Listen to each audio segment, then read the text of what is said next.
Atlantis, el Imperio Perdido es una de esas producciones de Disney que, curiosamente, como su título lo indica, quedaron perdidas.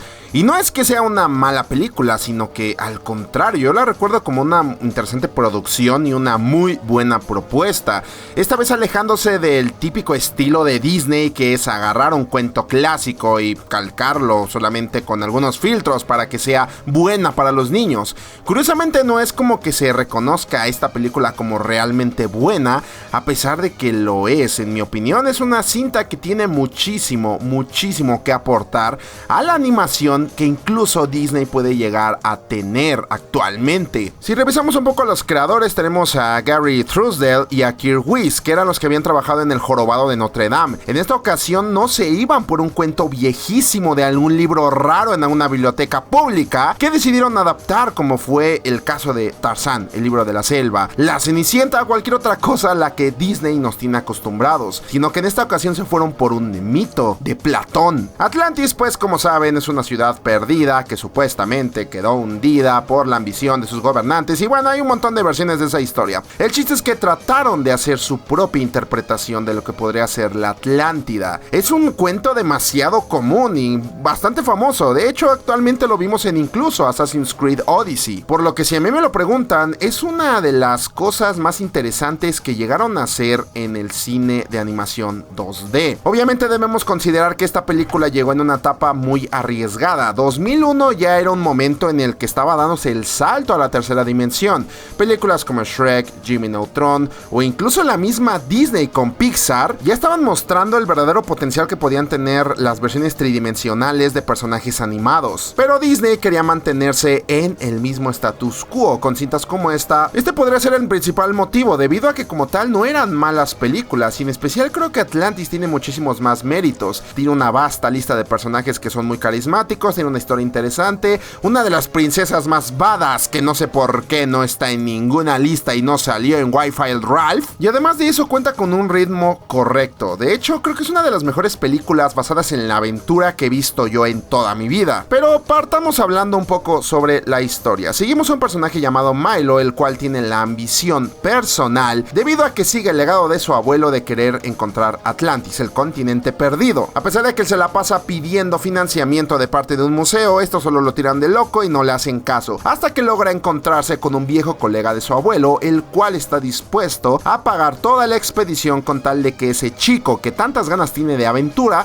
logra encontrar Atlantis. Y bueno, con eso comenzamos, porque realmente de ahí la historia va cambiando rotundamente. Tenemos un poco de todo: aventura, acción, drama y por qué no algo de ciencia ficción. De hecho, me parece muy divertido cómo es que mezclan el estilo steampunk con alguna tecnología extraña de los años 30 con la tecnología mística que tienen en Atlantis, debido a que en este lugar cuentan con algunas especies de rocas extrañas. Y bueno, es el típico lugar que a primera vista puede parecer primitivo, pero que en realidad cuenta con tecnología muy avanzada. El protagonista me agrada porque tiene muchísimo trasfondo, es decir, en un principio lo ves como alguien patético que simplemente quiere que alguien le crea y necesita una oportunidad para que por fin pueda hacer algo de provecho con su vida. Es un cartógrafo, no es una profesión que, a pesar de que era importante hace muchos siglos, para la época en la que se desarrolla la película ya no es demasiado importante, debido a que ya se daba por hecho que se conocía el mundo completamente. Y por eso es importante que este personaje esté buscando algo tan misterioso como lo puede ser Atlantis. Además de que tiene esa bonita relación que jamás vemos de manera directa, pero entre pláticas, tanto con él como con otros personajes, con su abuelo, el cual es un personaje que está presente durante toda la historia, a pesar de que jamás lo vemos ni siquiera en un flashback. Algunas escenas hacen referencias a él y vemos fotografías, pero jamás lo escuchamos hablar, y aún así vemos que dejó un impacto muy fuerte en cada uno de los personajes de la historia, con frases, regalos o algún tipo de legado. Tu abuelo tenía un dicho: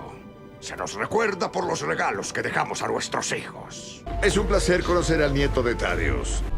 Mi abuelo me contaba historias de tu pueblo desde que era pequeño. Ojalá estuviera aquí conmigo. Cuando llegas al fondo, lo único que queda es subir. ¿Quién te dijo eso? Un hombre llamado Thaddeus Thatch.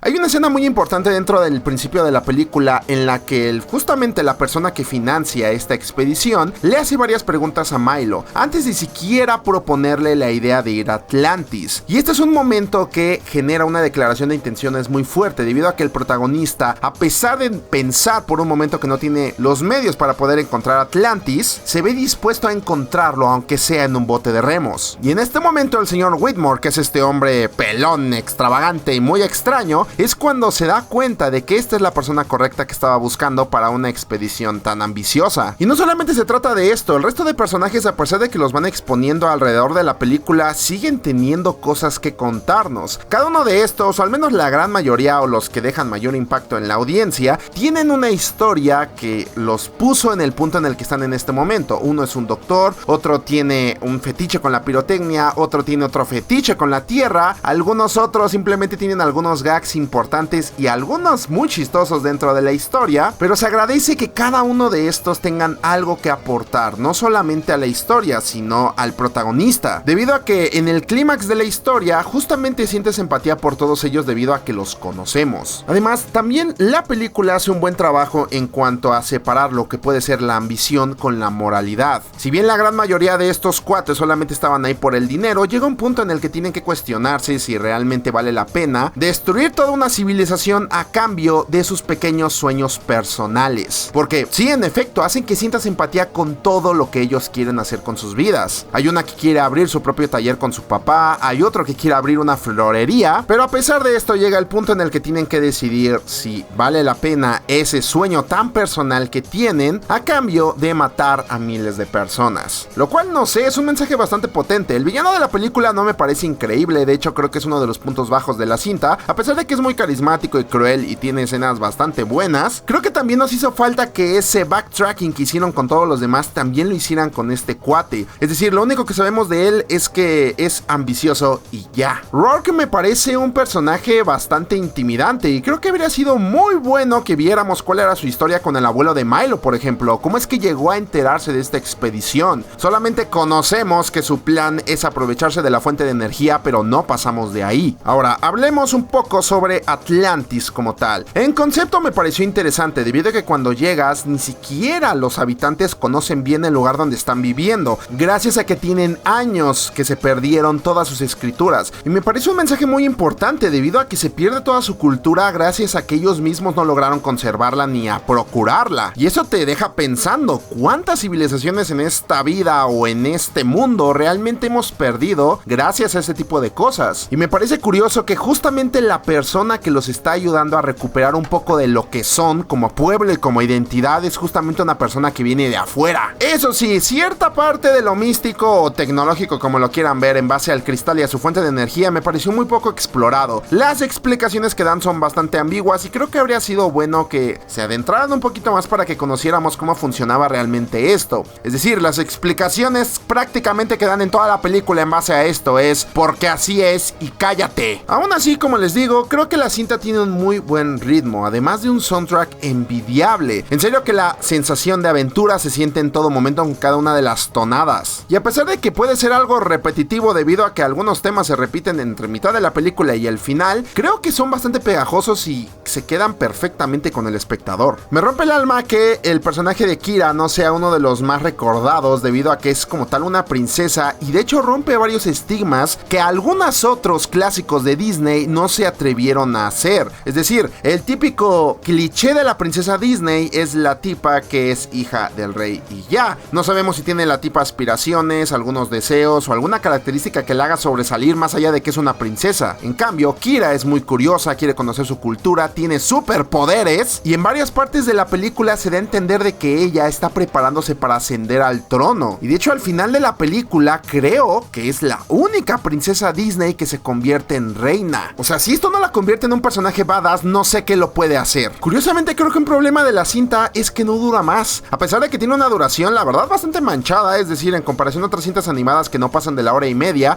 esta pasa a la hora 48 minutos. Me hubiera gustado ver un poco más de tiempo para adentrarnos más en los personajes, aún más en el villano, debido a que creo que es justamente el tiempo que le juega en contra en varias ocasiones. Aún así, banda, si nunca vieron Atlantis, creo que queda de más decir, me parece una de las producciones mejor trabajadas trabajadas que hizo esta compañía, y la verdad es que me duele muchísimo que nunca le hayan dado el reconocimiento necesario y que Kira no esté dentro de la larga lista de princesas Disney. Se atrevieron a incluir a Valiente dentro de Why Fall Ralph y no está ella. Eso sí me dolió. Pero en fin, chicos, si vieron esta película, coméntenme aquí abajo qué es lo que opinan de ella. Honestamente, si nunca lo han hecho, está en Netflix. Échenle un ojo, créanme que no se van a arrepentir. Sí, les acabo de arruinar algunos giros, pero es que quería hablar abiertamente de ella. Realmente creo que los temas que toca e incluso el concepto de la misma me parecen muy interesantes y creo que incluso Disney debería abrirse a ese tipo de cosas más actualmente. Aunque lo hemos estado viendo en cosas como Frozen, donde no buscan adaptar como tal cosas directas de otro lado, sino que están empezando a dejar rienda suelta a los directores para que, si bien no creen conceptos totalmente originales, puedan tener algunas ideas que vengan de ellos mismos. Y Atlantis es una de ellas. Si bien el concepto de la Atlántida como tal no es totalmente original de los directores ni de los guionistas, hay que considerar que ellos solamente tomaron la idea y buscaron la forma de desarrollarla a su modo. Y considerando que hablamos de los dos directores que dirigieron El Jorobado de Notre Dame, creo que ya está de más decir que esta película siempre estuvo en buenas manos. En fin, espero sus comentarios aquí abajo, señores. Esperemos después revisar algún otro clásico olvidado de Disney, porque no hay muchos, pero estoy seguro de que debe haber otro por ahí. Nos vemos en la siguiente. Bye. No importa.